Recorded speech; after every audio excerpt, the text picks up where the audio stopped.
Professeur Méningo, vous dirigez un service de chirurgie plastique qui prend en charge le cancer du sein et la reconstruction mammaire. Comment vous êtes-vous intéressé à la prévention du cancer du sein ? Vous venez de le dire, quand on s'occupe d'un service de chirurgie plastique qui prend en charge le cancer, on s'intéresse forcément à la prévention. Mais il se trouve aussi qu'on s'occupe dans ce service d'enseignement, notamment dans le domaine de la médecine anti-âge, de l'esthétique. Et forcément, donc, on s'intéresse à tout ce qui participe à la prévention de différentes maladies, et notamment du cancer et du cancer du sein. On dit que la pollution augmente le risque de cancer du sein. Qu'en est-il réellement ? Alors, je crois déjà qu'il ne faut pas paniquer. La pollution est peut-être un petit facteur de risque, mais il y en a d'autres beaucoup plus importants. On y reviendra. Il faut prendre en considération que depuis au moins 10 ou 15 ans, l'espérance de vie des Français augmente de 3 mois par an. Donc on dit que la pollution augmente, mais l'espérance de vie augmente beaucoup. Si on prend par exemple l'exemple de Paris, on considère que Paris est une ville très polluée. Or, il se trouve que Paris intramuros a une des espérances de vie les plus élevées dans le monde. Je crois que le seul endroit dans le monde où on vive plus vieux qu'à Paris, c'est la principauté d'Andorre. Donc il ne faut vraiment pas paniquer par rapport à la pollution. Il y a d'autres facteurs de risque beaucoup plus importants. Et donc, quels sont ces facteurs de risque ? Les deux principaux sont l'obésité et le manque d'activité. Il faut vraiment pouvoir contrôler son poids. C'est vraiment le facteur de risque principal. Et puis le manque d'activité. Quelles sont les règles hygiéno-diététiques sur lesquelles on peut jouer pour diminuer le risque de cancer du sein ? Il y a des facteurs sur lesquels on ne peut pas jouer, qui sont des facteurs génétiques. On peut organiser une prévention, mais bon, ce sont des discussions qu'il faut avoir avec son médecin ou son chirurgien. Il y a des facteurs sur lesquels on peut vraiment très peu jouer, comme le fait d'avoir eu son premier enfant après 30 ans, ou de ne pas avoir eu d'enfant. Il y a des facteurs liés donc à le traitement hormonal substitutif, qui peuvent aussi qui doivent être discutés avec son gynécologue ou avec son médecin traitant, parce que il peut quand même y avoir des bénéfices au traitement hormonal substitutif qui peuvent compenser un très léger risque surajouté. Et sinon, il y a des facteurs hygiéno-diététiques sur lesquels on peut jouer, qui sont donc sur le plan de l'alimentation, de vraiment contrôler son poids, et donc d'adopter idéalement une alimentation de type méditerranéenne, donc une alimentation riche en poissons, en fibres, en fruits, en végétaux. C'est le principal.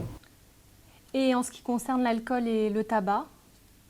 Alors, l'alcool est un facteur de risque. Une consommation excessive d'alcool va augmenter le risque de cancer du sein. Donc, ce qu'on conseille actuellement, mais il y a des compensations, c'est-à-dire que une consommation très faible de vin, notamment de vin rouge, va diminuer notamment des facteurs de risque cardiovasculaires. Donc, ce qui est recommandé actuellement, c'est qu'une femme qui n'a jamais bu, c'est de ne pas commencer. Et une femme qui a une consommation d'alcool, c'est de la faire vraiment de façon très, très modérée. Ce qui est recommandé actuellement, c'est pas plus d'un verre de vin par jour. D'accord. Alors le tabac, c'est écrit dessus, c'est mauvais pour la santé. Il n'y a pas un gros facteur de risque surajouté par rapport au cancer du sein, mais en revanche, sur quasiment tous les autres types de cancers, le risque est très augmenté, notamment pour le cancer du poumon, les cancers des voies aérodigestives supérieures, donc très déconseillé. Faut-il avoir une activité physique ? Alors l'activité physique, c'est extrêmement important. Ça peut se décliner de deux façons. Donc soit une activité sportive. Ce qui est recommandé actuellement, c'est de réaliser 5 jours par semaine au moins une demi-heure de sport. Réellement soutenu. Alors ça peut être 2 fois 1 heure, puis une demi-heure, mais il faut totaliser à peu près cela dans la semaine. Et puis ce qu'on remarque actuellement, ce qui est très important, c'est d'avoir une activité physique au quotidien, c'est-à-dire de marcher, d'être actif, de ne pas abuser de la voiture, c'est-à-dire toutes les activités physiques à faible consommation d'énergie, si j'ose dire. Et par exemple, le fait d'être assis trop longtemps dans la journée augmente le risque de cancer. On considère que quelqu'un qui reste assis plus de 7 heures par jour ne peut plus compenser par une activité sportive. Donc il faut savoir être actif. Une anecdote, par exemple, à table, celui qui se lève pour aller chercher l'eau ou le sel, ben c'est lui qui a raison. C'est pas celui qui reste assis. Pouvez-vous nous dire quelques mots sur les compléments alimentaires? J'entends par là les antioxydants et les compléments vitaminiques. Alors le fait de prendre des compléments alimentaires, notamment des antioxydants, n'a pas prouvé une efficacité en termes de réduction du cancer. En théorie, oui, parce que il y a toutes sortes de modèles expérimentaux et animaux qui montrent qu'il pourrait y avoir une réduction, mais dans la pratique, pour l'instant, ça n'a pas du tout été démontré. Concernant les vitamines, si on a une alimentation équilibrée, il est tout à fait inutile, il peut même être délétère de consommer trop de compléments vitaminiques.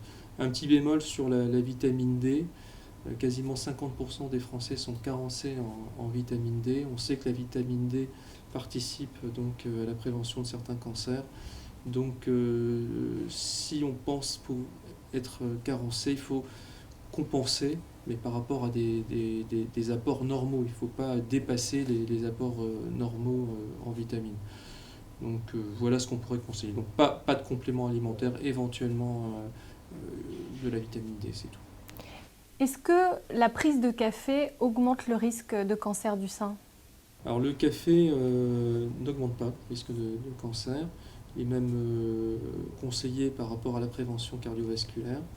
On l'a longtemps pensé, mais pour l'instant, il n'y a aucun lien établi entre cancer et consommation de café. Faut-il manger bio? Alors on peut manger bio, ça peut participer à une philosophie, à une façon de voir la vie, mais sur le plan médical, pour l'instant, on n'a pas du tout pu démontrer qu'une alimentation bio diminuait le risque de cancer. Alors bio, il y a beaucoup de types de bio différents, hein, peut-être que sur certains segments du bio, il peut y avoir un intérêt.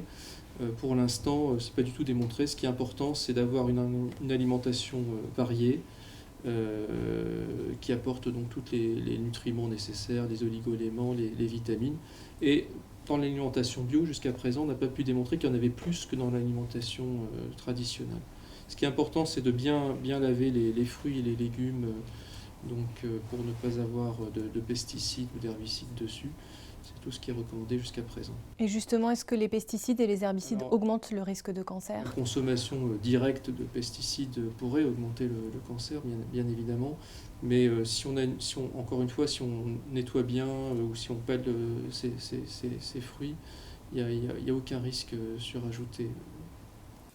L'alimentation trop salée est-il associée à un risque plus grand de cancer? Alors non.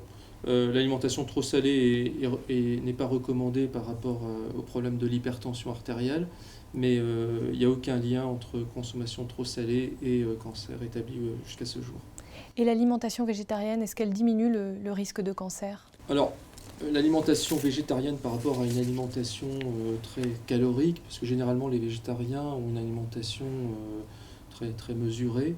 Donc oui, là, elle diminue le risque de cancer simplement parce que les végétariens, d'une façon générale, contrôlent mieux leur poids. Maintenant, ce qui a pu être montré, c'est que, par exemple, les presque végétariens, c'est-à-dire qui mangent néanmoins du poisson notamment, ont finalement un risque moins important que les végétariens ou voire les végétaliens. Donc, le plus important, c'est de bien contrôler son poids. Est-ce que la prise de thé diminue le risque de cancer? Alors, il n'y a pas de... On a pu le penser parce que dans le thé, il y a beaucoup d'antioxydants notamment, et notamment dans le thé vert, mais finalement, on n'a pas pu démontrer un intérêt de la consommation de thé. C'est pas vraiment un thé, mais il y a une boisson sud-africaine qui ressemble au thé, qui s'appelle le Robois. pour lequel il y a certains éléments qui tendraient à croire à faire penser que le facteur de risque de cancer diminue légèrement. Mais les études sont en cours et on n'a pas encore toutes les preuves sur ce sujet. Est-ce que le soja est une bonne alternative au lait? Alors, oui et non. On a pu montrer que les aliments à base de soja, notamment le tofu, diminuent le risque de cancer, notamment de cancer du sein. Mais il faut se méfier d'une chose, c'est que dans le soja, par exemple dans le lait de soja, il n'y a pas suffisamment d'apport en calcium. Et donc il faut compenser, à ce moment-là, il faut compenser. Donc moi je conseillerais d'avoir quand même un peu d'alimentation lactée, que ce soit sous forme de fromage, de yaourt ou voire de lait, ne serait-ce que par rapport aux apports nécessaires en calcium. Écoutez, merci beaucoup pour toutes ces explications, professeur. Et en résumé, sur quoi doit-on porter ces efforts en priorité pour diminuer le risque de cancer du sein? Eh bien, les deux priorités, c'est de contrôler son poids, de se rapprocher le plus possible du poids idéal, et puis d'avoir une vie active. Je vous remercie. Merci.